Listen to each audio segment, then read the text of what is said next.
Hello everyone, welcome back to my YouTube channel understanding chemistry. आज के video में हम बात करेंगे न्यूक्लियोफिलिक सब्स्टिट्यूशन रिएक्शंस जो हमने हैलो एल्केन्स के अंदर की हैं उनके मैकेनिज़्म की।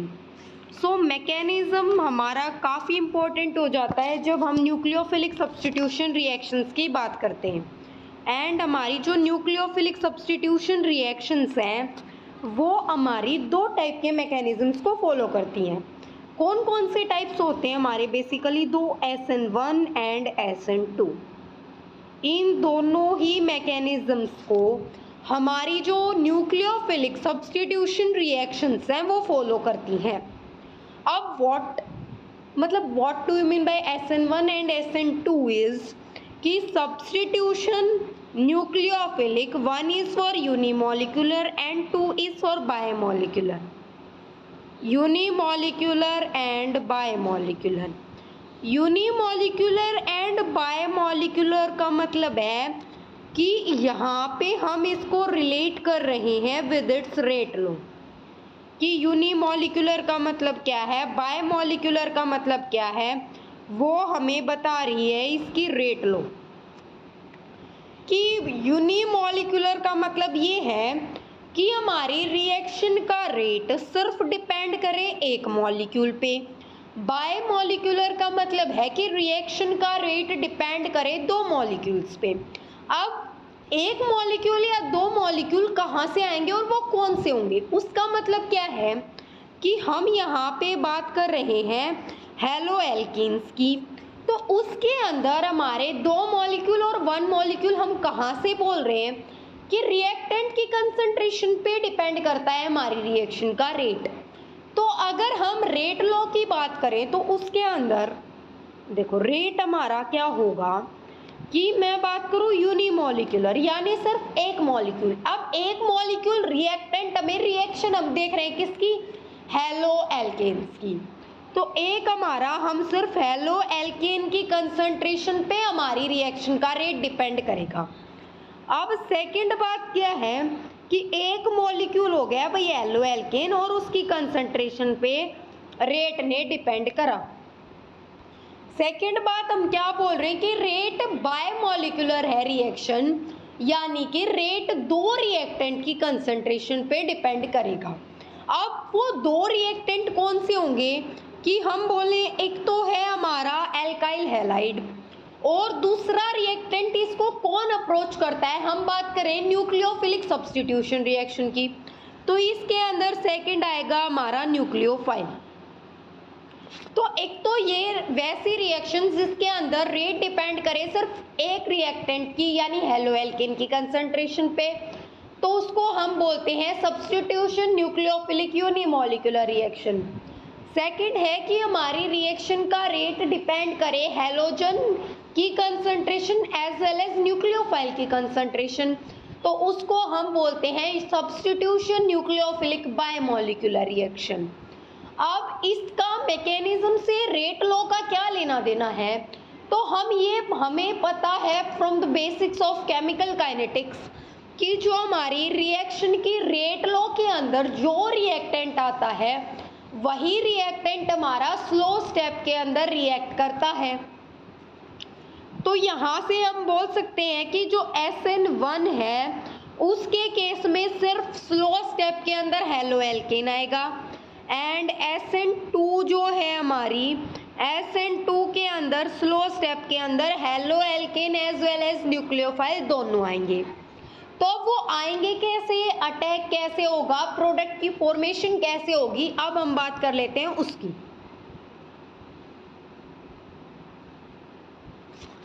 पहले बात करें SN1 की। SN1 रिएक्शन का मतलब है कि हमारा स्लो स्टेप में सिर्फ एक रिएक्टेंट आएगा।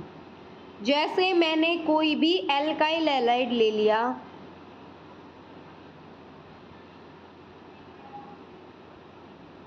ये है हमारा एल्काइल हैलाइड, हम करवा रहे हैं इसके SN1 यानी न्यूक्लियोफाइल का कोई लेना देना नहीं है, यहाँ पे न्यूक्लियोफाइल नहीं आएगा क्योंकि हम पहले करवा रहे हैं इसकी स्लो स्टेप।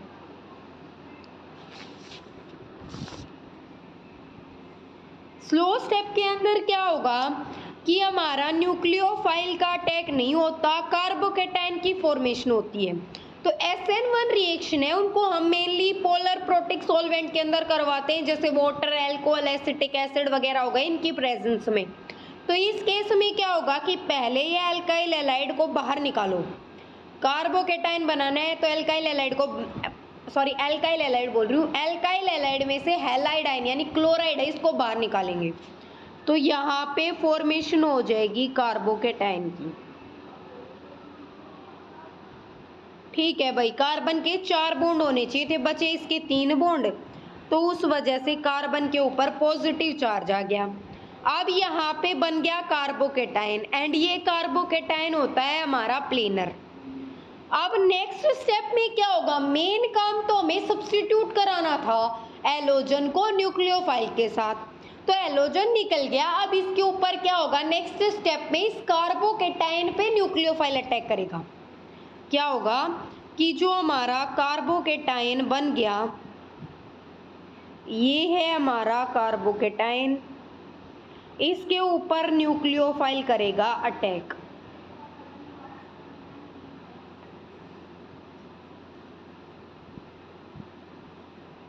इसके ऊपर न्यूक्लियोफाइल ने अटैक किया तो हमारा ऐसा प्रोडक्ट बन गया।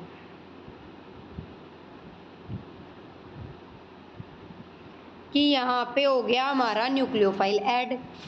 तो यहाँ से हमने क्या बोला, हमने लिया था कोई टर्शरी अल्काइल हैलाइड, उससे बनाया टर्शरी कार्बोकेटाइन, फिर टर्शरी कार्बोकेटाइन पे न्यूक्लियोफाइल ने अटैक किया और हमें सब्स्टिट्यूटेड प्रोडक्ट मिल गया।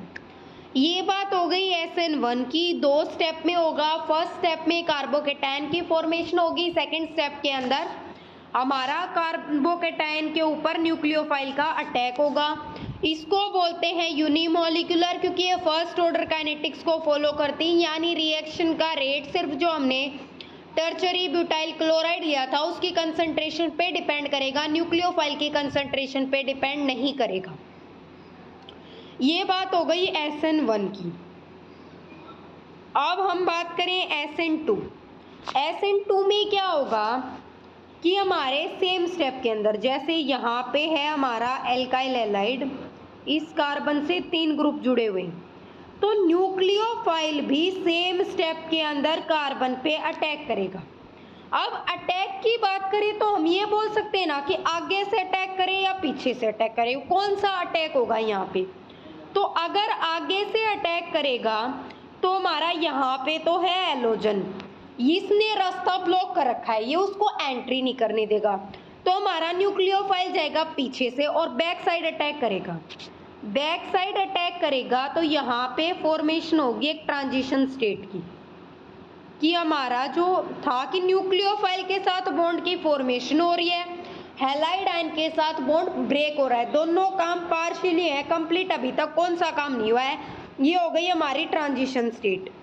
अब इसके बाद ट्रांजिशन स्टेट होती है हमारी अनस्टेबल, और इसके अंदर हमारा हैलाइड आयन तो निकल जाएगा एंड न्यूक्लियोफाइल क्या हो जाएगा, अटैच हो जाएगा, कि कार्बन से 3 ग्रुप जुड़े थे, यहाँ न्यूक्लियोफाइल जुड़ गया। तो ये वाली रिएक्शंस हमारी सिर्फ एक स्टेप के अंदर होती हैं, तो इनको हम बोलते हैं कंसर्टेड रिएक्शंस। अब इनके अंदर जो हमने ये एल्काइल हैलाइड लिया है, ये जनरली हम लेते हैं प्राइमरी। अब मैंने ये बोला कि हमने SN1 में तो लिया था टर्शरी एल्काइल हैलाइड, SN2 में हमने लिया है प्राइमरी एल्काइल हैलाइड। तो इस चीज का रीजन क्या है कि why we can't take tertiary alkyl halide in SN2 reactions and primary alkyl halide in SN1 reactions। तो इसका क्या रीजन है कि पहले SN2 देखें, तो मैंने बोला कि न्यूक्लियोफाइल ने बैक साइड अटैक किया। अब अगर वहां पे हमने टर्शरी ले लिया तो कितना ज्यादा बल्कि ग्रुप अटैच है कार्बन से, तो बैक साइड अटैक भी पॉसिबल नहीं हो पाएगा अगर टर्शरी ले लेंगे, क्योंकि आगे तो हमारा क्लोराइड है, चाहे वो वीकर न्यूक्लियोफाइल है पर जुड़ा हुआ तो है, तो वो इनकमिंग न्यूक्लियोफाइल को रिपेल करेगा। और बैक साइड से अप्रोच करने जाए बेचारा न्यूक्लियोफाइल, तो वहां अपने बल्कि ग्रुप डेरा जमा के बैठे हैं, तो उसको तो बेचारे को कोई घुसने ही नहीं दे रहा, रास्ता ही नहीं दे रहे उसको। तो उस केस में क्या होगा कि हमारा टर्शरी एल्काइल हैलाइड SN2 नहीं कर सकता, तो उस वजह से प्राइमरी एल्काइल हैलाइड लिया। अब सेकेंड बात क्या है प्राइमरी एल्काइल हैलाइड से हम SN2 क्यों नहीं करवा सकते? SN2 का मतलब कि हमारा ये प्राइमरी है, इससे हम क्या करें, इस क्लोराइड को निकाल के यहाँ से कार्बोकेटाइन की फॉर्मेशन करें। तो वो क्यों नहीं करवा सकते SN1? क्योंकि जो हमारा प्राइमरी कार्बोकेटाइन बनता है वो उतना ज़्यादा स्टेबल नहीं बनता। प्राइमरी कार्बोकेटाइन उतना ज़्यादा स्टेबल नहीं बनता, उस वजह से हमारा जो प्राइमरी वाले हैं, मतलब वहाँ से जहाँ पे जो चीज़ फेवरेबल होगी वो कम होगा। प्राइमरी के अंदर बैक साइड अटैक पॉसिबल है, और सेकंड बात है उसका कार्बोकेटाइन उतना स्टेबल नहीं है, तो चलो बैक साइड अटैक करवा लेते हैं। टर्शरी के अंदर बैक साइड अटैक पॉसिबल नहीं है due to steric hindrance, due to presence of bulky groups, तो वहाँ पे हम क्या कर सकते हैं, डायरेक्ट हैलोजन निकाल के कार्बोकेटाइन बना लेते हैं इसका, और कार्बोकेटाइन बन भी स्टेबल रहे तो हमारे लिए तो अच्छी बात है कि हम टर्शरी को करवा लेंगे, किससे, SN1 मैकेनिज्म से। अब बात आई हमारी सेकेंडरी की, तो जो सेकेंडरी हैं वो डिपेंड करेंगी कंडीशंस पे कि हम कैसी कंडीशन में रिएक्शन करवा रहे हैं। अकॉर्डिंग टू कंडीशंस वो फॉलो करेगी, वो देखेगी कि उसको SN1 से जाए या SN2 से जाए। तो ये तो बात हुई नॉर्मल एल्काइल हैलाइड्स की। अब अगर हमारे बेंजाइल हैलाइड्स है, बेंजाइलिक हैलाइड्स या अलाइल हैलाइड, अलाइल का मतलब क्या है कि हमारा ये वाला ग्रुप है, और बेंजाइल का मतलब है कि हमारा ये वाला ग्रुप है। तो दोनों ही केसेस में, मतलब मैं इंटरमीडिएट की बात कर रही हूँ कि यहाँ पे क्लोराइड था, क्लोराइड निकल गया, कार्बोकेटाइन बन गया, तो दोनों ही केसेस में ये जो कार्बोकेटाइन बन रहे हैं ये है हमारे रेजोनेंस स्टेबलाइज्ड। तो उस वजह से भी हमारे allylic and benzylic halide also undergo through SN1 mechanism, क्योंकि इनका कार्बोकेटाइन रेजोनेंस स्टेबलाइज्ड है। नेक्स्ट हम बात करें, नेक्स्ट हमें बात करनी है कि हमारी, ये तो हमने बोला कि जो हमारे एल्काइल हैलाइड उसमें एल्काइल के ऊपर कैसे डिपेंड करा रेट। अब हम देखें कि हमारी इनकी रिएक्टिविटी अगर हैलोजन चेंज करें एल्काइल सेम रखें तो किस तरीके से वेरी करेगी। तो हम ये सोचेंगे कि पहली बार तो हमें ये लगेगा कि भाई जितना ज़्यादा पोलर बॉन्ड उतना ज़्यादा रिएक्टिव होना चाहिए, तो पोलैरिटी का तो हमारा ये वाला ऑर्डर फॉलो होता है। तो यहाँ से हम क्या मान के चलें कि हमारा क्लोराइड सबसे ज़्यादा रिएक्टिव होंगे, पर जो एक्चुअल में रिएक्टिविटी है वो हमारी डिपेंड करती है बॉन्ड डिसोसिएशन एंथैल्पी पे, कि कार्बन और हैलोजन का बॉन्ड हम कितना इजीली तोड़ सकते हैं, उसके ऊपर डिपेंड करेगी हमारी रिएक्टिविटी। तो सबसे कम जिसकी बॉन्ड डिसोसिएशन एंथैल्पी होगी उसको उतना इजीली तोड़ सकते हैं और उतना ही ज़्यादा रिएक्टिव होगा वो। तो बॉन्ड डिसोसिएशन एनर्जी हमारी सबसे कम है आयोडाइड्स की, फिर ब्रोमाइड्स की, फिर क्लोराइड्स की, फिर फ्लोराइड्स की। तो जो रिएक्टिविटी का एक्चुअल ऑर्डर है वो ये ना हो के ये है, क्योंकि हम इसको देखते हैं in terms of bond dissociation enthalpy and not in terms of polarity of CX bond. तो ये तो बात हुई हमारी हेलो एल्केन्स के अंदर न्यूक्लियोफिलिक सब्स्टिट्यूशन रिएक्शंस की। अब इससे आगे कंसेप्ट आता है स्टीरियो आइसोमेरिज्म का, स्टीरियोकेमिकल एस्पेक्ट की बात आती है। तो उसके अंदर हम बोले कि स्टीरियो केमिस्ट्री का अब इसके अंदर क्या रोल है, तो पहले कुछ बेसिक चीज़ें हमें पता होनी चाहिए, फिर हम बात करेंगे in terms of SN1 and SN2। तो बेसिक टर्म्स क्या है कि देखो, जो हमारी ऑर्डिनरी लाइट है, जो ऑर्डिनरी लाइट है हमारी, उसके अंदर बहुत सारी वेवलेंथ मिक्स्ड होती हैं।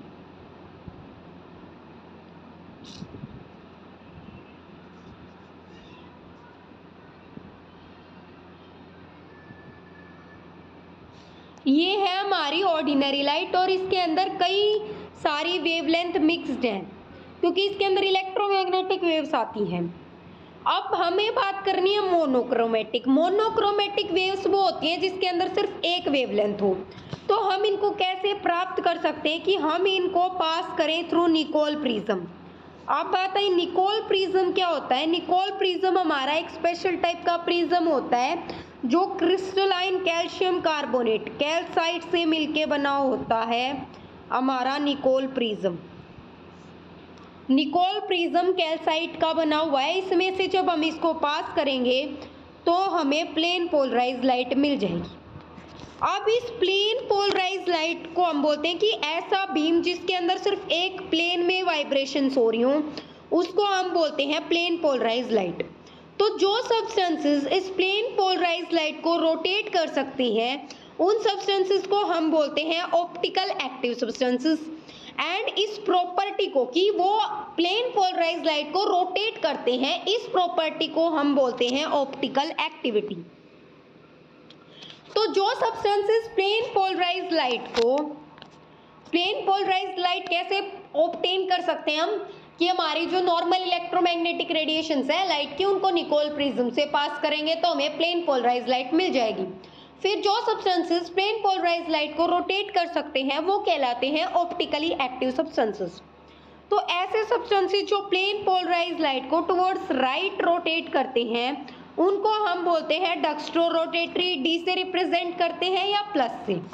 और जो सेकंड वाले हैं जो प्लेन पोलराइज लाइट को लेफ्ट की तरफ रोटेट करते हैं उनको हम बोलते हैं लेवियो रोटेटरी, इनको हम एल से या नेगेटिव से रिप्रेजेंट करते हैं। जो प्लेन पोलराइज लाइट को रोटेट करते हैं टुवर्ड्स राइट या क्लॉकवाइज डायरेक्शन में उनको बोलते हैं डेक्स्ट्रो रोटेटरी। एंड जो प्लेन पोलराइज लाइट को रोटेट करते हैं लेफ्ट साइड में यानी कि एंटी क्लॉकवाइज डायरेक्शन में उनको हम बोलते हैं लेवियो रोटेटरी। तो ये जो ऑप्टिकल आइसोमर बने कि डेक्स्ट्रो एंड लेवियो हैं किसी ऑप्टिकली एक्टिव कंपाउंड के, इनको ही हम बोलते हैं ऑप्टिकल आइसोमर्स। नेक्स्ट आती है हमारी एक टर्म कायरल कार्बन या स्टीरियो सेंटर। कायरल कार्बन क्या होता है? ऐसा कार्बन जो चारों डिफरेंट ग्रुप से जुड़ा हुआ हो उस कार्बन को हम बोलते हैं कायरल कार्बन या एसिमेट्रिक कार्बन या स्टीरियो सेंटर। तो जिस मॉलिक्यूल के अंदर कायरल कार्बन होगा उसको हम बोलते हैं एसिमेट्रिक मॉलिक्यूल।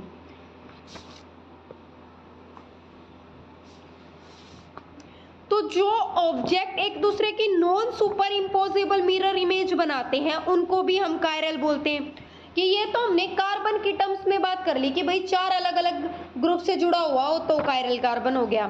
अब हम बात कर लें कि जो ऑब्जेक्ट किसी ऑब्जेक्ट की बात करें, जैसे हमारे दोनों हैंड्स की बात करें, फिट की बात करें, फिर किसी ग्लास की बात करें, स्फीयर की बात करें, किसी बटन की बात करें, तो उनकी टर्म्स में हम देखते हैं मिरर इमेजेस। कि ऐसे ऑब्जेक्ट जो non super imposable mirror image बनाए उनको बोलेंगे कायरल, और इस प्रॉपर्टी को हम बोलते हैं कायरलिटी। और जो सुपर इम्पोजेबल मिरर इमेज बना रहे हैं उनको हम बोलते हैं अकायरल। तो ये जो कायरलिटी का अल्टीमेट टेस्ट है ये हम कर सकते हैं कि एक ऑब्जेक्ट ले लिया और उसकी मिरर इमेज ले ली। अब दो टर्म्स आती हैं यहाँ पे, एक होती है हमारी इनैंशियोमर,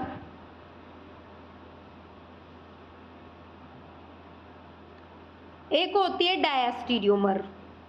तो इनैंशियोमर क्या होते हैं? इनैंशियोमर होते हैं हमारे ऑप्टिकली आइसोमर जो एक दूसरे की non super imposable mirror image हों।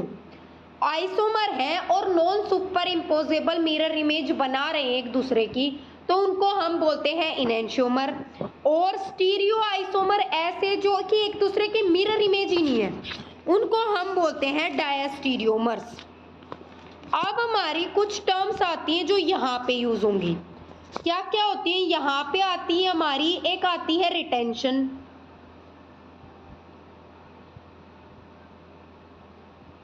एक आएगी इन्वर्जन। पहले दो समझ लो। रिटेंशन का वर्ड क्या है कि वहीं रिटेन करके रखना, उसको रोक के रखना, पकड़ के रखना उसको। तो ये किस केस में होता है कि जब हमारा जो मॉलिक्यूल का कॉन्फ़िगरेशन इनिशियली है और अगर हम उसके आगे रिएक्शन करवा रहे हैं, जैसे इनका एग्जांपल ले कि न्यूक्लियोफिलिक सब्स्टिट्यूशन रिएक्शन करवाई, तो जहां से एक न्यूक्लियोफाइल ने लीव किया वहीं पे दूसरा न्यूक्लियोफाइल आके जुड़ गया। दूसरे जो बाकी के सब्स्टिट्यूएंट थे उनके ऊपर कोई फर्क नहीं पड़ा उसके अप्रोच का। तो उसके अंदर जो कॉन्फ़िगरेशन रिएक्टेंट का था वही कॉन्फ़िगरेशन प्रोडक्ट का रहा। तो इस टाइप के हम सब्सटेंसेस को बोलते हैं कि यहाँ पे कॉन्फ़िगरेशन का रिटेंशन हो रहा है। Second, inversion. इन्वर्जन को हम समझ सकते हैं SN2। इन्वर्जन का मतलब उल्टा हो जाना, जैसा इनिशियली था उसका उल्टा। जैसे SN2 में क्या होता है कि हमारा यहाँ से एलोजन लीव करेगा, न्यूक्लियोफाइल अटैक करेगा बैक साइड से, तो यहाँ पे इस तरीके से फॉर्मेशन होगी कि पहले अगर हम खुद को ऑब्जर्वर मान के चले कि ऑब्जर्वर यहाँ है, यहाँ, तो यहाँ पे तो ये हमारा जो न्यूक्लियोफाइल है वो ऑब्जर्वर के नियर है, और यहाँ पे जो न्यूक्लियोफाइल ऐड हुआ वो फार अवे फ्रॉम ऑब्जर्वर है। तो यहाँ पे क्या हुआ, बिल्कुल उल्टा काम हो गया कि ऑब्जर्वर के जो पास था वो तो दूर हो गया, जो दूर थे वो पास हो गए, तो इसको हम बोलते हैं इन्वर्जन। नेक्स्ट टर्म आती है हमारी रेसमिक मिक्सचर। रेसमिक मिक्सचर, और इसको हम बोलते हैं रेसमाइजेशन भी। रेसमिक मिक्सचर क्या होगा कि हमारा कार्बोकेटाइन इंटरमीडिएट बन रहा है, जैसे SN1 में ये बन गया, तो अब इसमें nucleophile can attack from front side and it can also attack from back side. दोनों पॉसिबल है क्योंकि कार्बोकेटाइन तो प्लेनर है, तब कार्बोकेटाइन पे न्यूक्लियोफाइल को अटैक करना है तो वो आगे से भी कर सकता है, पीछे से भी कर सकता है। तो जो हमें एक सिंगल प्रोडक्ट ना मिलके हमें दो प्रोडक्ट मिलेंगे कि एक तो फ्रंट अटैक हुआ हो न्यूक्लियोफाइल का, एक बैक अटैक हुआ हो। जैसे कि ये था हमारा कार्बोकेटाइन, इसमें दो तरीके के प्रोडक्ट मिले कि एक केस में न्यूक्लियोफाइल अटैक कर रहा है फ्रंट साइड से, सेकंड केस में न्यूक्लियोफाइल अटैक कर रहा है बैक साइड से। तो फ्रंट साइड से अटैक किया तो ये प्रोडक्ट मिला, बैक साइड से अटैक किया तो ये प्रोडक्ट मिला। ये दोनों एक दूसरे की मिरर इमेज है, हम इनको बोल सकते हैं एक डेक्स्ट्रो एक लेवियो। तो दोनों हमारे दोनों अटैक पॉसिबल हैं, तो दोनों मिलेंगे 50-50% में, इक्वल अमाउंट है दोनों की। अब दोनों की इक्वल अमाउंट में हमें D एंड L आइसोमर मिल रहे हैं, तो ये क्या हो जाएंगे दोनों मिलके कि डेक्स्ट्रो का मतलब क्या हुआ, प्लेन पोलराइज लाइट को राइट में रोटेट करे, लेवियो प्लेन पोलराइज लाइट को लेफ्ट में रोटेट करे। एक राइट में करेगा एक लेफ्ट में करेगा, तो नेट रिजल्ट क्या हुआ उसके ऊपर 0 कि वो वापस वहीं पे आ गई, एक ने राइट में घुमा दी एक ने लेफ्ट में घुमा दी, जहाँ थी वहीं रह गई। तो इस केस में जो हमें मिलेगा कि रेसमाइजेशन के केस में हमें मिक्सचर मिल रहा है इक्वल 2 इनैंशियोमर का, तो इसके अंदर ये वाला जो रेसमिक मिक्सचर है हमारा ऑप्टिकली इनएक्टिव हो गया, तो ये वाला कहलाता है हमारा रेसमिक मिक्सचर एंड हम इसको बोलते हैं रेसमाइजेशन। नेक्स्ट टर्म है हमारी मीजो कंपाउंड्स। अब मीजो कंपाउंड्स क्या होते हैं कि हम जैसे बात करें कि हमने टार्टरिक एसिड ले लिया, तो टार्टरिक एसिड जो है हम जैसे इसके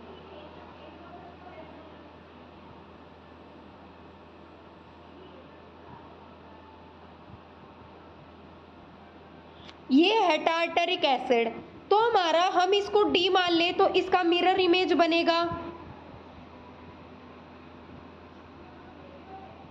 इसकी मिरर इमेज देखो। अब ये दोनों कायरल कार्बन है इसके अंदर कि इस कार्बन से भी चारों ग्रुप अलग जुड़े हैं, इस कार्बन से भी चारों ग्रुप अलग जुड़े हैं, दोनों कायरल कार्बन है, तो यहाँ पे इसकी मिरर इमेज बनेगी एक, तो वो तो हमें दे देगी क्या इसके D एंड L आइसोमर्स। फिर हम बात करें कि एक केस ऐसा भी तो हो सकता है हमारा कि दोनों कायरल कार्बन तो हैं